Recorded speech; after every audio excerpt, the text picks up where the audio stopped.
विभा माँ के होते हुए भी सिमरन के ही पीछे लगी रहती थी। सिमरन, आ गई हो तो इसे खाना खिला दो।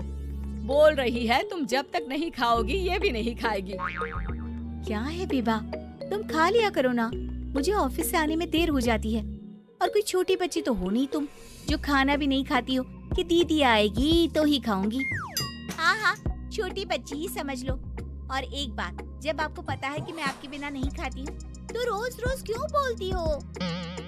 अरे क्या है ये, दोनों बहनें कम माँ बेटी ज्यादा लगती हो। अरे दीदी की शादी हो जाएगी तब क्या करेगी बोल? जब होगी तब की तब देखेंगे। मैं तो दीदी के साथ ही रहूंगी हमेशा। दोनों की शादी ऐसे घर में कर देंगे जहाँ दो भाई हो। खैर, मामला आया गया हो जाता है। एक दिन सिमरन के पापा जब घर आते हैं, तुम लोगों के लिए अच्छी खबर है। वर्मा जी है ना मेरे दोस्त, उन्होंने सिमरन बेटी के लिए रिश्ता बताया है। बहुत अच्छा लड़का है, सिमरन को भी पसंद कर लिया है और कल वो लोग आ रहे हैं सिमरन को देखने अपने घर। सिद्धांत अपने माता पिता के साथ सिमरन को देखने आता है। उसे सिमरन अच्छी लगती है और शादी तय हो जाती है। सिद्धांत की माँ कहती है, अब तो हम लोग ले जाएंगे जल्द ही अपनी सिमरन को यहाँ से। अरे हाँ, क्यों नहीं, आपकी ही है अब तो हमारी बेटी। दूर खड़ी विभा सब सुन रही होती है। अब तो दीदी की शादी हो जाएगी, फिर तो वो चली जाएंगी। दीदी के बिना मैं कैसे रहूंगी? कुछ न कुछ तो करना ही होगा जिससे दीदी की शादी ही ना हो। सभी के जाने के बाद क्या शादी के बाद दीदी हम लोगों के साथ नहीं रहेंगी? अरे नहीं तो फिर क्यों रहेगी? शादी हो जाएगी तो अपने घर चली जाएगी ना। तो मैं भी जाऊंगी उनके साथ, मेरा भी सामान पैक कर देना। अरे कैसे बात कर रही हो विभा, दीदी के ससुराल छोटी बहन नहीं जाती। हाँ, कभी कभी जाकर मिलाना और रोज फोन पर भी बात कर लेना, ठीक है? नहीं पापा, आप तो जानते हैं मैं दीदी के बिना खाना भी नहीं खाती, ना ही मुझे उनके बिना नींद आती है। सिमरन बहन की बात सुनकर इमोशनल हो जाती है। अगले दिन से विभा खाना खाना छोड़ देती है। लोगों के लाख समझाने के बाद भी विभा ना खाती है ना ही सोती है। अंत में हार मानकर सिमरन सिद्धांत से मिलती है। सिद्धांत, मेरे मम्मी पापा ने बचपन से ही विभा और मुझे साथ रखा। वो मुझसे बहुत जुड़ी है। मुझे उसकी टेंशन रहेगी शादी के बाद, क्योंकि वो मेरे बिना नहीं रह सकती है। अरे ये तो छोटी सी बात है, वो हम लोगों के साथ हमारे घर में रह सकती है। जब उसकी अकल आ जाएगी या वो समझ जाएगी कि तुम्हारा घर वो नहीं बल्कि ये है, तो हम उसे घर छोड़ आएंगे, ठीक है? सिमरन खुश हो जाती है क्योंकि वो यही चाहती थी। वो माँ पिता से बात कर लेती है। अरे कैसी बात कर रही हो सिमरन, भला बेटी के ससुराल में हम छोटी बहन को कैसे भेज दे? जमाना क्या कहेगा? अरे तो पागल हो गया है, मना कर दे। इस शादी में इन लोगों का तो ये चलता ही रहेगा। कभी बहन यहाँ आ रही है, कभी वो बहन के पास जा रही है। अरे शादी हो रही है, कोई मजाक थोड़ी ना हो रहा है ना बाबा ना। माँ कैसी बात कर रही हो? सिमरन से मैं जुड़ाव महसूस कर रहा हूँ और इतनी सी बात के लिए इतनी अच्छी लड़की को कैसे छोड़ सकता हूँ? सिद्धांत की भी जिद होती है कि वो सिर्फ सिमरन से ही शादी करेगा, और होता भी वैसा ही है। सिद्धांत और सिमरन की शादी हो जाती है और दहेज में आ जाती है विभा। शादी के बाद बुआ सास कहती है, अरे माँ ना, साली आधी घर वाली होती है, लेकिन ये क्या, तुम तो उसे घर ही ले आए। तभी चाची कहती है, सिद्धांत को तो हम लोगों ने सीधा समझा था, लेकिन सबसे तेज तो यही निकला। अरे देखो कैसे दहेज तो नहीं लिया, लेकिन साली पर कब्जा कर लिया। सिद्धांत ने इस और तो सोचा ही नहीं था, लोग उन लोगों के बारे में ऐसी भी बात करेंगे।